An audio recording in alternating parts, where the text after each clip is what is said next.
ಇವತ್ತು ಸಿಂಧುಗ್ ಹುಷಾರಿಲ್ಲ, ಅದಕ್ಕೆ ಮನೆ ಕೆಲ್ಸ ಎಲ್ಲ ನಾನೇ ಮಾಡೋಣ ಅಂತ ಡಿಸೈಡ್ ಮಾಡಿದೆ.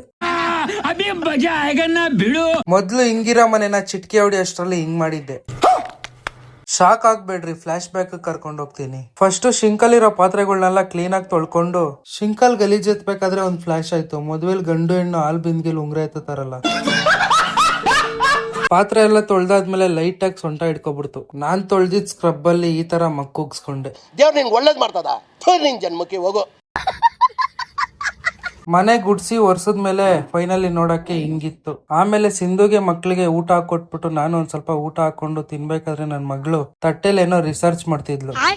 ಆಮೇಲೆ ಅವಳ ಹತ್ರ ಇದ್ದಿದ್ ಪುಳಿಯೋಗ್ರೆನ ಒಂದ್ ಸ್ವಲ್ಪ ಎತ್ಕೊಂಡು ನಾನು ಕುರ್ಮಾ ಜೊತೆ ಕಲ್ಸ್ಕೊಂಡ್ ತಿಂದೆ. ಪರವಾಗಿಲ್ಲ, ಟೇಸ್ಟ್ ಒಂದ್ ಸ್ವಲ್ಪ ಚೆನ್ನಾಗೇ ಇತ್ತು. ಟೋಟಲ್ ಆಗಿ ಸಿಂಧು 7 ಮಾತ್ರ ನುಂಗ್ಬೇಕಿತ್ತು ಇವತ್ತು. ಕೊನೆಗೂ ನನ್ ಮಗಳು 1 ಗಂಟೆ ಆದ್ಮೇಲೆ ತಟ್ಟೆಲಿರೋ ಅನ್ನ ಎಲ್ಲ ಖಾಲಿ ಮಾಡಿದ್ಲು. ನಿಮ್ಗೆ ಯಾಕೆ ಬೇಕದು? ನನ್ ಕಷ್ಟ ನೋಡಕ್ ಆಗ್ದೆ ನನ್ ಮಗಳು ಸಿಂಧು ಇಬ್ರು ಬಂದು ನನ್ಗೆ ಹೆಲ್ಪ್ ಮಾಡ್ತಿದ್ರು. ಒಂದ್ ಕಡೆ ನನ್ ಮಗಳು ಕಸ ಗುಡಿಸ್ತಿದ್ರೆ, ಇನ್ನೊಂದ್ ಕಡೆ ನನ್ ಮಗನ್ಗೆ ಸಿಂಧುನೇ ಊಟ ಮಾಡಿಸ್ತಿದ್ಲು. 11 ಗಂಟೆ ರಾತ್ರಿಯಲ್ಲಿ ನನ್ ಮಗಳು ಲಿಫ್ಟಿಗೆ ಇಟ್ಕೊಂಡು ನಿಂತ್ಕೊಂಡಿದ್ಲು.